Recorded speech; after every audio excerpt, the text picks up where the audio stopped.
Hello everyone. Good evening. So இன்னைக்கு நம்ம என்ன பார்க்க போறோம் அப்படினா இன்னைக்கு ஒரு இன்ட்ரஸ்டிங்கான ஒரு foundation sessions dear students. So இன்னைக்கு செஷன்ல நம்ம வந்து நிறைய சந்தேகங்களை வந்து தீர்க்க போறோம். என்ன அந்த மாதிரி ஒரு செஷன் அப்படின்னு கேட்பீங்க, நிறைய பேர் யோசிப்பீங்க, பின்னாடி டாபிக் கூட பார்த்துருப்பீங்க, யூனிட்ஸ் அண்ட் மெஷர்மெண்ட்ஸ். இது வந்து பார்த்தீங்க அப்படின்னா நிறைய போர்ட்ஸில் வந்து ரொம்ப காமனான ஒரு topic. Especially 8th 9th 10th standard students வந்து கண்டிப்பான முறையில் தெரிஞ்சிருக்கணும். இது நீங்கள் நல்லா புரிஞ்சுக்கிட்டீங்கன்னா மட்டும்தான் உங்களால் ஹையர் போர்ட்ஸ் எல்லாம் ஈஸியாக கிளியர் பண்ண முடியும். எதனால அப்படின்னா யூனிட்ஸ்னா என்ன, அதை மெஷர்மெண்ட்டுக்கு எப்படி யூஸ் பண்ணுறோம் அப்படின்றது நமக்கு கண்டிப்பான முறையில் தெரியணும். சரிங்களா? ஸோ அதை பற்றி தான் நம்ம பார்க்க போகிறோம். So without any further adieu let's start with this session. மறக்காமல் லைக் பண்ணணும், சப்ஸ்கிரைப் பண்ணணும். ஓகே, ஸோ அப்போ தான் we can give you more such content. Alright, let's get started. So when we talk about units and measurement, the first question that arises is இதுதான், what is measurement? அப்படின்னா என்ன அப்படின்றது நம்மளோட first கேள்வி. கரெக்டுங்களா? So எதுக்காக வந்து மெஷர்மெண்ட் வந்து நம்ம பண்ணணும் அப்படின்னு என்னைக்காவது யோசிச்சிருக்கீங்களா? இப்போது நான் இங்கே நிற்கிறேன், எனக்கு என்ன கம்பேர் பண்ணும்போது இந்த போர்டு எப்படி இருக்குது, கரெக்டாக அப்படி சொல்லலாமா? என்ன கம்பேர் பண்ணும்போது இந்த போர்டு எப்படி இருக்குது, நான் முன்னாடி வந்து நின்னா போர்டு தெரியுதா தெரியலையா அப்படின்னு சொல்லலாம். நான் இன்னும் முன்னாடி வந்து நின்னா போர்டு தெரியுதா தெரியல, ஆனால் பின்னாடி போனேன்னா நான் சரியாக தெரியலனா, இந்த மாதிரி நிறைய விஷயங்கள் சொல்லலாம். ஆனால் இப்படியே நம்ம மெஷர் பண்ண முடியுமா? முடியாது. ஸோ என்னை மட்டும் ரெஃபரன்ஸாக வச்சு சொல்ல முடியாது. கரெக்டாக? ஆனால் ஒன்று இதுலேருந்து நம்ம புரிஞ்சுக்கிட்டோம், என்ன மெஷர்மெண்ட் அப்படிங்கிறது கம்பேரிசன், கம்பேர் பண்ணலாம் அப்படிங்கிறத நம்ம தெரிஞ்சுக்கிட்டோம். So a measurement is defined as a comparison. It is a comparison of given physical quantity with a known standard quantity of same nature. Most of the time நம்ம வந்து measurements அப்படின்னு பார்க்கும்போது it is mostly comparison. ஒன்றை compare பண்ணும்போது இன்னொன்று எப்படி இருக்குது அப்படிங்கிறது தான் மெஷர்மெண்ட். ஓகே, ஸோ அந்த கம்பேரிசன் அப்படிங்கிறது is a very very important term, மறந்துடக்கூடாது. Now, given physical quantity, இப்போ திருப்பி இன்னொரு கேள்வி வருது, physical quantity na என்ன? What is this? What does physical quantity mean? So any quantity that can be measured is called physical quantity. என்னால ஒரு குவான்டிட்டியை measure பண்ண முடிஞ்சா அதுக்கு பேரு physical quantity. So இதுக்கு வந்து ஒரு கண்டிஷன் தான் இருக்கு, அது என்னன்னா measure. If I can measure it, that's called physical quantity. So என்னால மெஷர் பண்ண முடிய ஒரு குவான்டிட்டியை தெரிஞ்ச குவான்டிட்டியை வச்சு நான் வந்து கம்பேர் பண்ணுறேன். ஓகே, இது இவ்வளவுன்னு எனக்கு தெரியும், இதுக்கு இது எப்படி இருக்குது, என் கை இவ்வளவு பெருசுன்னு தெரியும், என் கையை கம்பேர் பண்ணும்போது இது எவ்வளவு பெருசாக இருக்குது அப்படின்னு தான் ஆரம்பத்தில் மெஷர்மெண்ட் ஸ்டார்ட் ஆச்சு. சரியா? அதே மாதிரி வந்து என்னோட கால், நான் ஒரு அடி எடுத்து வச்சேன்னா இவ்வளவு இருக்குது, அப்போ எத்தனை அடி அப்படின்னு கணக்கு பண்ண ஆரம்பித்தாங்க. இதுதான் ஆரம்பத்தில் மெஷர்மெண்ட்ஸ். ஆனால் இது வந்து ஒவ்வொருத்தரை பொறுத்து மாறும். சரியா? இப்போ நான் வந்து என்னோட கால் அடி, என்னோட காலோட நீளமாக இருக்கட்டும், நான் எடுத்து வைக்கிற அந்த இது ஸ்ட்ரைட் லெங்த் அப்படின்னு சொல்லுவாங்க, இதெல்லாம் வந்து மாறும், ஒவ்வொருத்தரை பொறுத்து மாறும். அப்போ மாறாமல் இருக்கணும், அப்போ காமனாக இருக்கணும் அப்படின்னு வரும்போது தான் நமக்கு இன்னும் டிஃப்ரெண்டான கான்செப்ட்ஸ்லாம் வர ஆரம்பிச்சிச்சு. அப்போ தான் வாட் இஸ் ஸ்டாண்டர்ட் குவான்டிட்டி அப்படின்ற கொஸ்டின் அரைஸ் ஆச்சு. What is a standard quantity? It's an important question. How do we define this? This is how we define this. A standard quantity is used to measure the given quantity. Okay, and அதுக்கு பேர் என்ன அப்படின்னா unit. எல்லா இடத்துலையும் ஸ்டாண்டர்டாக இருக்கும், எல்லா இடத்துலையும் வந்து மாறவே மாறாது அப்படின்னு நம்ம சொல்கிறது தான் யூனிட் அப்படின்னு சொல்கிறோம். சரிங்களா? இப்போ யூனிட் அப்படின்னு சொன்னோடனே உங்களுக்கு நிறைய பேருக்கு ஞாபகம் வரும், யூனிட்டா எனக்கு தெரியுமே, மீட்டர், சென்டிமீட்டர், செகண்ட்ஸ், அப்புறம் வந்து ஆர் ஆர் அவர், அதுக்கப்புறம் வந்து இது நியூட்டன், அப்புறம் வந்து வோல்ட். இந்த மாதிரி நம்ம நிறைய யூனிட்ஸ்லாம் சொல்கிறோம். இதெல்லாம் ஏன் வந்து யூனிட்னு சொல்கிறோம்? ஏன்னா these are all standard quantities.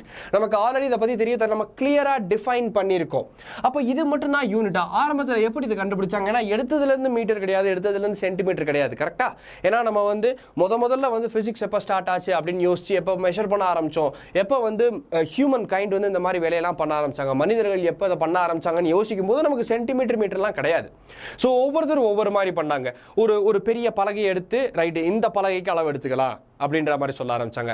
நடக்க ஆரம்பிச்சு ரைட்டு என் கால், நான் இவ்வளவு கால் அடி எடுத்து வச்சேன்னா இந்த இடத்துக்கு போயிடுவேன், இத்தனை இது கை அகல வச்சேன்னா இது அவ்வளோ பெருசு இருக்கும். இந்த மாதிரி வினோதமான ஆம்பிகுவஸ் அப்படின்னு ஒரு டேர்ம் யூஸ் பண்ணலாம். ஆம்பிகுவஸான மெஷர்மெண்ட்ஸ் இனிஷியலாக இருந்துச்சு. And then we derived a standard quantity. நமக்கு அதுக்கு வந்து ஸ்டாண்டர்டாக இருக்கணும் அப்படின்னு ஒரு தேவை இருந்துச்சு. அதை நம்ம யூனிட் அப்படின்னு கொண்டு வந்தோம். Okay, so unit is often referred to as the standard quantity. அப்போ அதில் நம்ம வந்து இன்னும் என்ன பார்க்கலாம், இன்னும் என்ன பார்க்கலாம் அப்படின்னா யூனிட் என்ன. அப்போ யூனிட் எப்படி டிஃபைன் பண்ணுறது? ஸ்டாண்டர்ட் குவான்டிட்டிக்கு பேர் யூனிட்னு சொன்னேன். ஸ்டாண்டர்ட் குவான்டிட்டி இருந்தால் தான் மெஷர்மெண்ட் பண்ண முடியும்னு சொன்னேன். அப்போ அடுத்து யூனிட் என்னன்றதானே அடுத்த கேள்வி. நமக்கு எக்ஸாம்பிள்ஸ் தெரியும். எக்ஸாம்பிள்ஸ் நான் முன்னாடி சொன்ன மாதிரி ஏகப்பட்ட எக்ஸாம்பிள்ஸ் வந்து நம்ம யூனிட்ஸ்க்கு சொல்லிக்கிட்டே போகிறோம். இப்போ ஒரு லெங்த் அப்படின்ற ஒரு குவான்டிட்டி எடுத்துக்கிட்டோம் அப்படின்னா length,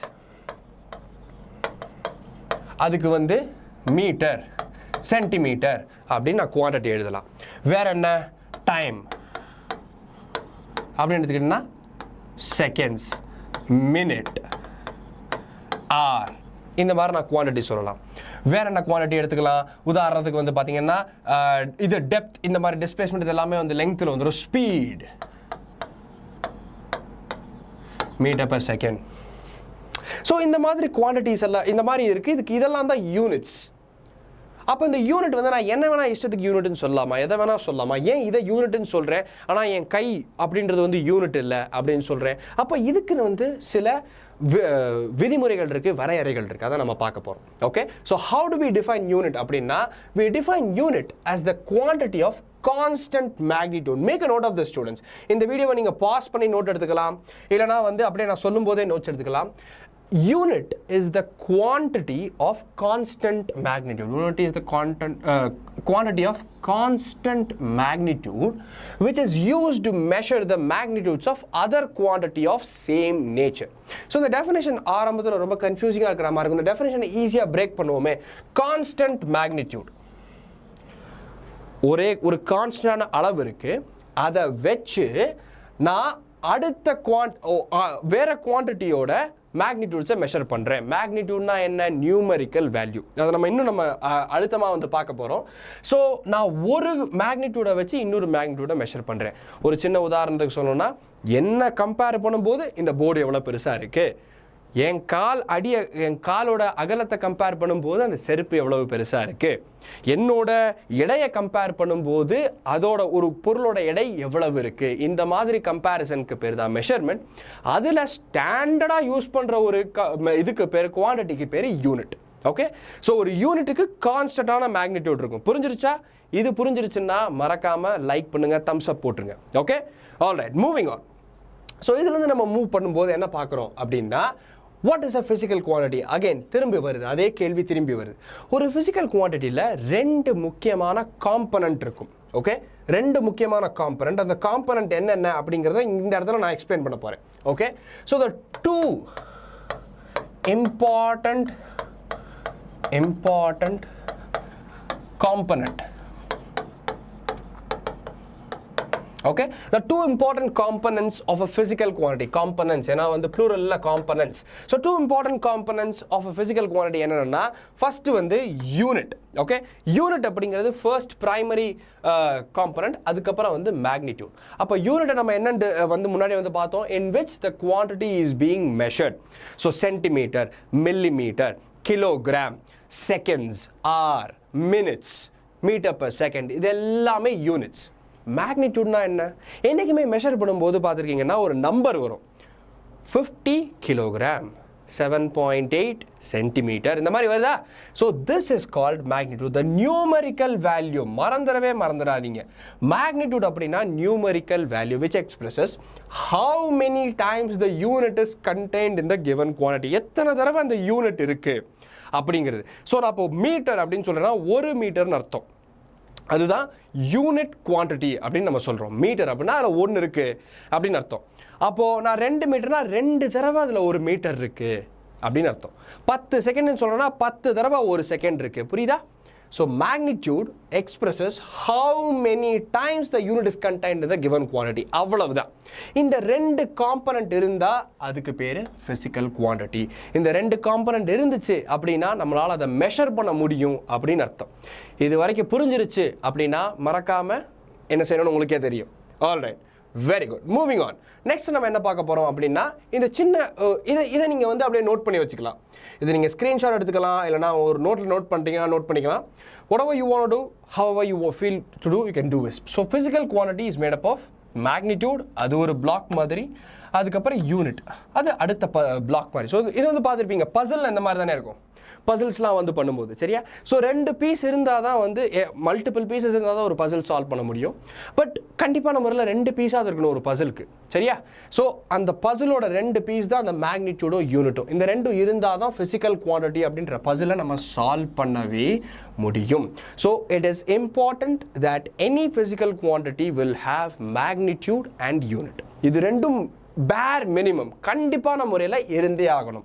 These are important and bare minimum.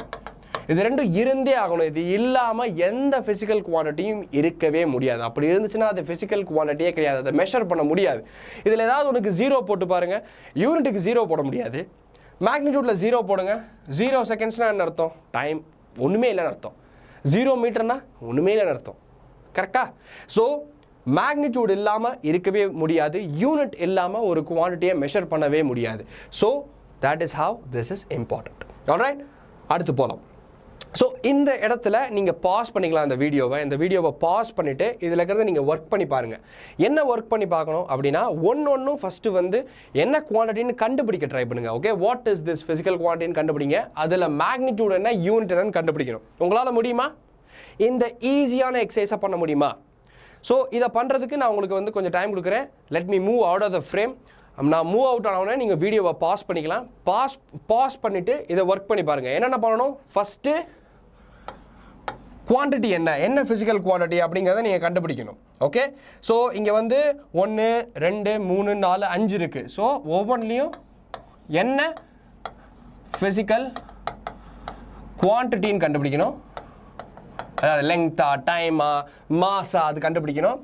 Magnitude என்னன்னு கண்டுபிடிக்கணும், இது செகண்டு. யூனிட் என்னன்னு கண்டுபிடிக்கணும், இது தேர்ட். பண்ணலாமா? ஆல்ரைட். ஸோ நீங்கள் பாஸ் பண்ணி பார்த்துருப்பீங்கன்னு நினைக்கிறேன் நான். ஸோ இது வந்து இதோட முக்கியத்துவம் என்ன அப்படிங்கிறது உங்களுக்கு போக போக புரியும். ஏன்னா இதில் சில பேட்டர்ன் வந்து நீங்கள் வந்து பார்த்துருப்பீங்க. இது ஏன் இப்படி எழுதுறோம்? அப்போ இந்த வியை வந்து பாருங்களேன், கேபிட்டல் வி எழுதியிருக்கோம், volt. Okay, so this is a unit of potential difference. So இதை வந்து நம்ம கேபிட்டல் எழுதியிருக்கோம். ஆனால் சென்டிமீட்டர் பாருங்கள் ஸ்மாலில் இருக்குது. ஏன்? கிலோகிராம் ஸ்மாலில் இருக்குது, செகண்ட்ஸ் ஸ்மாலில் இருக்குது, ஆனால் நியூட்டன் பெருசாக இருக்குது. ஏன்னா யூனிட்ஸ் எழுதுறதுக்குன்னு இம்பார்ட்டண்ட்டாக சில கன்வென்ஷன்ஸ் இருக்குது. இப்படி தான் எழுதணும் அப்படின்னு சில கன்வென்ஷன்ஸ் வந்து இருக்குது. அதெல்லாம் நம்ம அப்கமிங் கிளாஸஸில் பார்ப்போம். Okay, so as of now you would have solved this. So let's move on to the next thing, that is choice of unit. எதை வேணா யூனிட்டாக வச்சுக்கலாமா? இது முக்கியமான கேள்வி. ஏன் நான் வந்து centimetre is a very good unit of length அப்படின்னு சொல்கிறேன், metre is a unit of length அப்படின்னு நான் சொல்கிறேன். ஆனால் வந்து என் கையை வச்சு நான் வந்து ஒரு யூனிட் ஆஃப் லெங்த் அப்படின்னு நான் சொல்ல மாட்டேங்கிறேன். இப்போ இவர் இங்கேருந்து இங்கே பார்க்குறாரு, இவர் வந்து பார்க்குறத வச்சு நான் யூனிட் அப்படின்னு நான் சொல்ல முடியாது. ஏன்? ஸோ எப்படி வந்து ஹவு டு வி சூஸ் அப்படின்னு பார்த்தீங்கன்னா ஒவ்வொரு யூனிட்டையும் சூஸ் பண்ணுறதுக்குன்னு சில செக்லிஸ்ட் இருக்குது, சில ப்ராப்பர்ட்டிஸ் இருக்குது. Okay, they have properties. Okay, each and every unit has to go through certain things. அதுக்கு கண்டிப்பான முறையில் சில ப்ராப்பர்ட்டிஸ் இருக்கணும். இருந்தால் மட்டும்தான் அதை யூனிட்டாகவே கன்சிடர் பண்ணுவோம். ஸோ அந்த ப்ராப்பர்ட்டிஸ் என்னென்னு குயிக்காக பார்ப்போம். Okay, so starting with first property என்ன அப்படின்னு பார்த்தீங்கன்னா இதுதான் first property. First property is the unit should be of convenient size. வசதியான ஒரு சைஸில் இருக்கணும். ரொம்ப கஷ்டமான ஒரு கான்செப்ட் இல்லைல்ல. ஏன் இது வந்து வசதியான ஒரு சைஸில் இருக்கணும் அப்படின்னா ரொம்ப பெருசாக இருந்தாலும் எனக்கு மெஷர் பண்ணுறது கஷ்டம். என்னால் மெஷரே பண்ண முடியாத அளவுக்கு ஒரு யூனிட் இருக்குது அப்படின்னா அதை வச்சு நான் என்னத்தை மெஷர் பண்ண போகிறேன்? புரியுதுங்களா? லாஜிக் புரியுதா? ஸோ நான் வந்து ரொம்ப பெருசாக ஒரு சைஸ் ஒரு குவான்டிட்டி எடுத்துட்டேன், ஒரு யூனிட் எடுத்துட்டேன் அப்படின்னா அதை வச்சு நான் எப்படி மெஷர் பண்ண போகிறேன்? ஸோ ஒரு கன்வீனியன்ட்டான சைஸில் வந்து இருக்கணும். இது ஃபஸ்ட்டு. ஆனால் இது அவ்வளவு முக்கியம் அப்படின்னு நம்ம சொல்ல மாட்டோம். ஏன்? இப்போது ஒரு சின்ன எக்ஸாம்பிள் சொல்கிறேன்னே. எடுத்த உடனே உங்களுக்கு வந்து ஓகே நான் எவ்வளோ உயரம் அப்படின்றத தெரிஞ்சுக்கணும், நீங்கள் எவ்வளோ உயரம் அப்படின்றத தெரிஞ்சுக்கணும், அந்த மாதிரி உங்களுக்கு வந்து ஒரு எண்ணங்கள் வரலாம். அதோட ஓகே, எடுத்த உடனே யாருமே வந்து சென்டிமீட்டரில் பூமியிலேருந்து சூரியனோட தூரம் எவ்வளோ அப்படின்னு பார்க்க மாட்டோம். ஸோ அந்த மேக்னிடியூடுக்கு தகுந்த மாதிரி நம்ம ஒரு கன்வீனியன்ட் சைஸ் எடுக்கணும். சரியா? ஸோ கன்வீனியன்ட் சைஸில் இருக்கணும் அப்படிங்கிறது கட்டாயம் கிடையாது. பெருசாகவும் இருக்கலாம், ரொம்ப பெருசாக இருக்கலாம். ஏன்னா எங்கேனாலும் அது பயன்படலாம். ஸோ இது அவ்வளவு இம்பார்ட்டண்ட்டான விஷயம் கிடையாது. பட் இது ஃபர்ஸ்ட் ப்ராப்பர்ட்டி. கண்டிப்பாக இது செக் பண்ணிக்கணும். இல்லை அப்படின்னா பரவாயில்ல, ஆனால் இருக்கா இல்லையான்னு ஒரு தடவை செக் பண்ணிக்கணும். ரெண்டாவது முக்கியமான விஷயம் என்ன, இதுதான் வந்து ரொம்ப முக்கியம். என்ன அப்படின்னா, it should be possible to define the unit without ஆம்பிகுவிட்டி. குழப்பி எக்ஸ்பிளைன் பண்ணாத மாதிரி யூனிட்டோட டெஃபினேஷன் இருக்கணும்.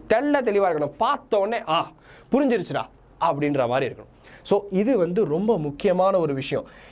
இப்போ நான் வந்து எல்லா ஸ்லைட்லையும் வந்து பார்த்தீங்கன்னா இந்த சிம்பிள் இருக்காது,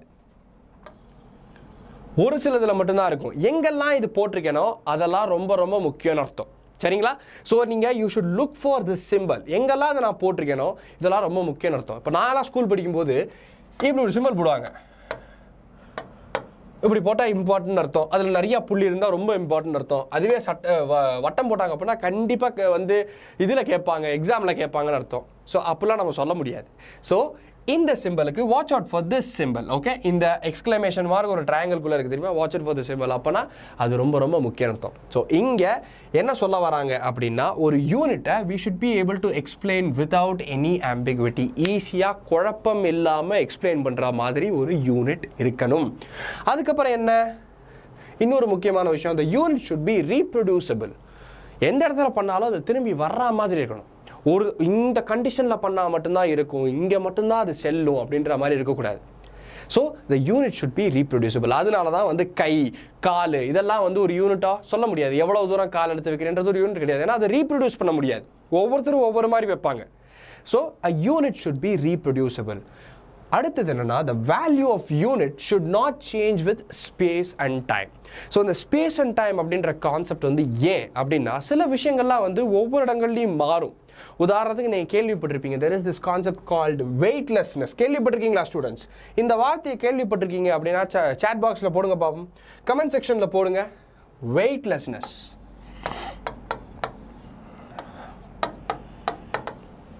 weightlessness அதாவது ஸ்பேஸில் போனால் மிதப்பாங்க அப்படின்ற மாதிரி.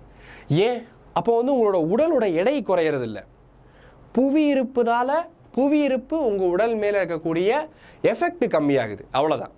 திரும்பவும் சொல்கிறேன், நீங்கள் வந்து ஸ்பேஸுக்கு போகும்போது பறக்கிற மாதிரி இருக்கிற ஃபீலிங் என்ன அப்படின்னா, உங்களோட உடல் எடை குறையலை, எடை அப்படியே தான் இருக்குது. ஆனால் கீழே இருக்கிற கிராவிட்டி, அந்த கிராவிட்டி உங்கள் பாடியை பிடிச்சி இழுக்குது தெரியுமா, அது கம்மியாயிடுச்சு. அதனால நீங்கள் பறக்க ஆரம்பிச்சிடுறீங்க. யாரும் உங்களை பிடிச்சி கீழே இழுக்கலை, அதனால நீங்கள் பறக்குறீங்க. ஆனால் பூமியில் பிடிச்சி இழுக்கிறாங்க, அதனால நீங்கள் பறக்கலை. சிம்பிள். ஸோ இந்த மாதிரி ஸ்பேஸுக்கு போனோடனே சில விஷயங்கள் மாறுதில்ல, அந்த மாதிரி மாறாமல் இருக்கணும். அது என்ன மாறலாம்? நம்பர் மாறலாம், யூனிட் மாறக்கூடாது. அந்த மேக்னிடியூடு மாறலாம், யூனிட் மாறக்கூடாது. மேலே போனோடனே அது வேலை செய்யாது அப்படின்ற மாதிரி இருக்கக்கூடாது.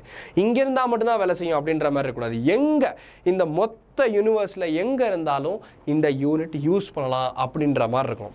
இது ரொம்ப ரொம்ப முக்கியமான ஒரு கான்செப்ட். ஸோ நான் 4 காமிச்சிருக்கேன். அதில் second point, third point, fourth point ரொம்ப ரொம்ப முக்கியம், ரொம்ப ரொம்ப முக்கியம்.